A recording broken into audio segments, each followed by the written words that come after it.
Neat paper leakage and CBSE syllabus పై అవకతవకలు విద్యాశాఖ మంత్రి రిజైన్ చేయాలని జూన్ 6న మనం ఢిల్లీ జంతర్ మంతర్లో కాక్రోచ్ జనతా పార్టీ యువత గలం మనం విన్నాం కదా. సో ఆ గలం విన్న తర్వాత మన అపోజిషన్ కేంద్ర ప్రభుత్వం మేల్కొందనమాట. అపోజిషన్ లో ఉన్న రాహుల్ గాంధీ, ఖార్గే వీళ్ళందరూ మేల్కొని 2 సంవత్సరాల నుండి వాళ్ళు నిద్రపోతున్నారు. ఇప్పుడు మెలకు వచ్చింది. ఎందుకు మెలకు వచ్చిందో తెలుసా? అరుపుల ద్వారా, కాక్రోచెస్ అరుపుల ద్వారా వీళ్ళకి మెలకు వచ్చింది. ఇప్పుడు బుద్ధి వచ్చిందో లేదంటే ఇది కూడా రాజకీయ కుట్రనో మనకు తెలియదు. అయితే వాళ్ళు ఏం మాట్లాడుకుంటున్నారు చూడండి. ధరల పెరుగుదలపై, పేపర్ లీకేజీలపై కాంగ్రెస్ దేశవ్యాప్తంగా ఉద్యమం స్టార్ట్ చేస్తుందంట. ఈ ఉద్యమం 3 నెలల పాటు కొనసాగే అవకాశం ఉంటదంట. అయితే 3 నెలల పాటు కొనసాగే అవకాశం ఉంటది, మంచిదే.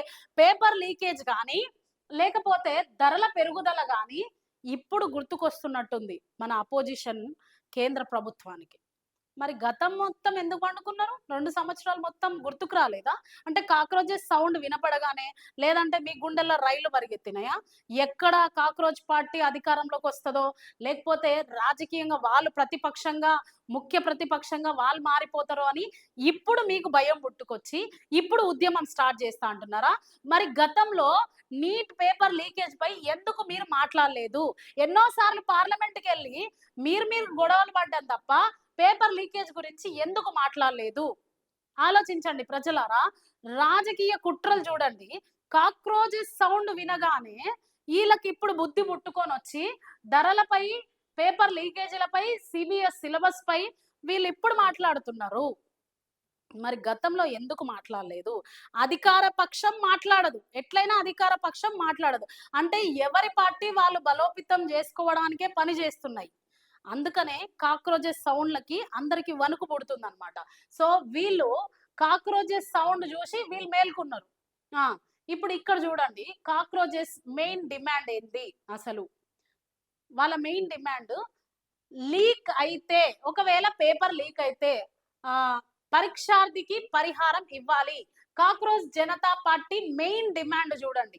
ఎగ్జామ్ మేనిఫెస్టోను విడుదల చేసిన పార్టీ ప్రతిష్టాత్మకంగా నీట్ యూజీ ప్రశ్న పత్రాల leakage, CBSE on screen marking లో వైఫల్యాలు, క్యూట్ పరీక్ష నిర్వహణలో అసమర్థత వంటి పలు దారుణాలతో కేంద్ర విద్యాశాఖ మంత్రి ధర్మేందర్ ప్రధాన్ రాజీనామా కోరుతూ కాక్రోచ్ జనతా పార్టీ సిజేపి గురువారం దేశవ్యాప్తంగా ఉద్యమానికి శ్రీకారం చుట్టింది.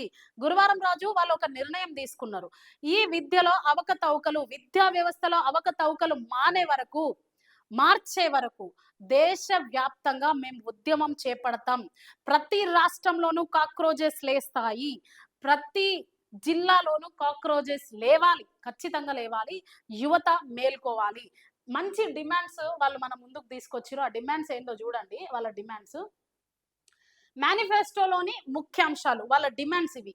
ఇక మీదట ప్రభుత్వాలు నిర్వహించే కోర్సులు, ఉద్యోగ సంబంధిత పరీక్షల్లో ఒక ప్రశ్న పత్రం లీక్ అయినా సరే ఆ పరీక్ష రాసిన విద్యార్థికి 10,000 రూపాయలు నష్టపరిహారం ఇవ్వాలి. మొదటి డిమాండ్. ఒకవేళ పేపర్ లీక్ అయితే మళ్ళీ ఎగ్జామ్స్ పెట్టండి, కానీ ప్రతి విద్యార్థికి 10,000 రూపాయలు మీరు నష్టపరిహారం చెల్లించాలి. రెండో డిమాండ్ చూడండి. లక్షలాది మంది రాసే పరీక్షల వేల అభ్యర్థుల వేగంగా సమయానికి పరీక్షా కేంద్రానికి చేరుకునేందుకు ప్రత్యేక రైళ్లను ఏర్పాటు చేయాలి. మూడో డిమాండ్ చూడండి.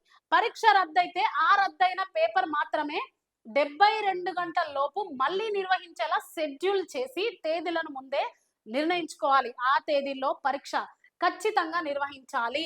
అది మూడో డిమాండ్. నాలుగో డిమాండ్, ఆన్లైన్ లో పేపర్లను దిద్దడం మానేసి సబ్జెక్టు ఎక్స్పర్ట్లు స్వయంగా పేపర్లను దిద్దాలి.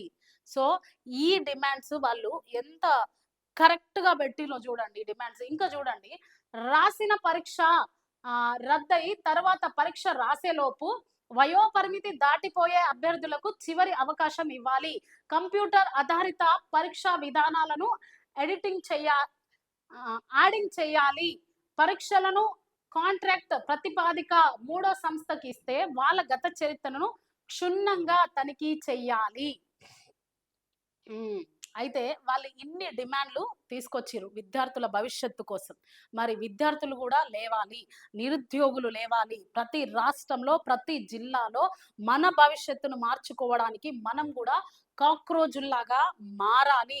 మారితే తప్ప అక్కడ ఢిల్లీ జంతర్ మంతర్‌లో వాళ్ళ గొంతు వినపడగానే ప్రతిపక్షాలు ఎట్లా హడలెత్తాయో, మన రాష్ట్రంలో మన కాక్రోచెస్ సౌండ్ విని అలాగే రాష్ట్ర ప్రభుత్వాలు గూడా కదలాలి. చూడండి. అయితే వీళ్ళు ఇంకో మంచి మాట జెప్పిర్రు. వీళ్ళకి ఎందుకు విసుగొచ్చిందంట ఒక మంచి మాట జెప్పిర్రు చూడండి. హిందూ, ముస్లిం విభజన రాజకీయాలు నడుస్తున్నాయి. వీటి నుంచి దృష్టి మరలిస్తే అంటే ఈ డిమాండ్స్ నుండి విద్యపై, వైద్యంపై లేదంటే పేద ప్రజల దృష్టి మీద పెట్టకుండా ఆ దృష్టి ప్రజల దృష్టి మరలించేందుకు ఏం జరుగుతుందంట? మత విద్వేష, మత రాజకీయాలు జరుగుతున్నాయి. కుళ్ళు రాజకీయాలు జరుగుతున్నాయి. రాజకీయాలు నడుస్తున్నాయి. వీటి నుంచి ప్రజల దృష్టి మళ్లిస్తేనే స్తంభించిన దేశ ప్రగతి రథాలు ముందుకు కదులుతాయని దీప్కే పేర్కొన్నారు. చాలా జాగ్రత్తగా వినండి. దీప్కే చాలా మంచి మాట చెప్పిండు. కుల రాజకీయాలు, మత రాజకీయాలు మానుకోవాలి. ఎప్పుడైతే కులాల గురించి, మతాల గురించి మాట్లాడుతున్నారో ప్రజలు గూడా దాళ్ళకే చెవులు కోసుకుంటున్నారు తప్ప, మనకి ఎలాంటి అవకతవకలున్నాయి మాత్రం వాళ్ళకి తెలియడం లేదు. తెలిసినా గూడా పట్టించుకోవడం లేదు. అయితే హిందూ, ముస్లిం విభజన రాజకీయాలతో యువత విసిగెత్తిపోయారు అనే దానికి నిదర్శనం ఈ సీజేపీ. అందులోంచి పుట్టుకొచ్చిందే ఈ కాక్రోచ్ జనతా పార్టీ. ఇదే నిదర్శనం. ఇలాంటి నిదర్శనాలు మనం ఎన్నో తీసుకురావాలి. ఈ పిచ్చి కుల వ్యవస్థ మీద, పిచ్చి మత వ్యవస్థ మీద రాజకీయాలు పనిచేస్తూ ఉంటే మనం కాక్రోచెస్ లాగా మనం కూడా ఆలోచించాల్సిందే. తప్పనిసరిగా మనం ఆలోచించాలి. మత రాజకీయాలు పక్కన పెట్టండి, కుల రాజకీయాలు పక్కన పెట్టండి. దేశ భవిష్యత్తు కోసం, పౌర భవిష్యత్తు కోసం, విద్యార్థుల భవిష్యత్తు కోసం ఆలోచించాలి. ఒకవేళ వాళ్ళు ఆలోచించకపోతే మనం ఆలోచించాలి. అది మన బాధ్యత. ఈ కాక్రోచెస్ లాగా మనం కూడా లేవాలి. వీళ్ళు దేశవ్యాప్తంగా విద్య అవకతవకలపై వాళ్ళు ఉద్యమం చేపడుతున్నారు. ఆ ఉద్యమానికి మేము కూడా తోడుగా ఉంటాం. మీరు కూడా సపోర్ట్ చేయాలని కోరుకుంటున్నాం.